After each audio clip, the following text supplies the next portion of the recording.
زیر صاحب، مولود خان صاحب جنہوں نے پہلے فون کر کے اپنا سوال دیا تھا، انہوں نے کچھ اور وضاحت جو ہے اس کے لیے بھی فون کیا ہے۔ وہ کہتے ہیں کہ یہاں یو کے میں تو جو گوشت ملتا ہے عقیقے وغیرہ کا، وہ اس طرح کھال کے ساتھ نہیں ملتا، وہ صرف گوشت بن کے جو ہے جانور کا وہ آپ کو مل جاتا ہے۔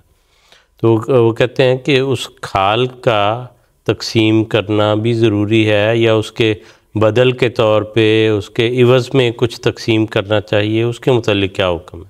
دیکھیں نا، عقیقے کی کھال یا سری پائے جو ہیں وہ بھی انسان خود بھی کھا سکتا ہے، تو اس لیے وہ اگر ان کو یہاں پہ نہیں ملتے تو وہ دے سکتے ہیں، اس کا کوئی غریبوں کو دے سکتے ہیں، اس کا عوض اس کی قیمت غریبوں کو دے دیں، کوئی حرج کی بات نہیں ہے۔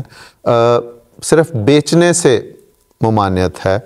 قربانی کی کھال یا قربانی کے اس قسم کے اعضاء یا عقیقے کی، حضرت مسیح علیہ السلام یا غالباً حضرت خلیفۃ مسیح اول کا یہ فتویٰ ہے کہ بیچنا اس کا منع ہے، لیکن آپ اس کو کسی کار خیر میں بھی دے سکتے ہیں، کسی ضرورت مند کو دے سکتے ہیں۔ ایون کہ بعض لوگ وہ کھال دے دیتے ہیں قربانی یا جانور کو ذبح کرنے کا معاوضہ، وہ بھی درست نہیں ہے۔ وہ معاوضے میں بھی وہ کھال وغیرہ نہیں دی جا سکتی، وہ معاوضہ وہ اپنے پاس سے دینا ہوتا ہے۔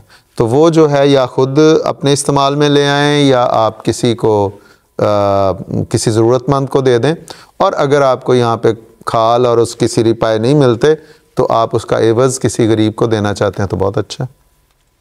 جی ٹھیک ہے، جزاک اللہ۔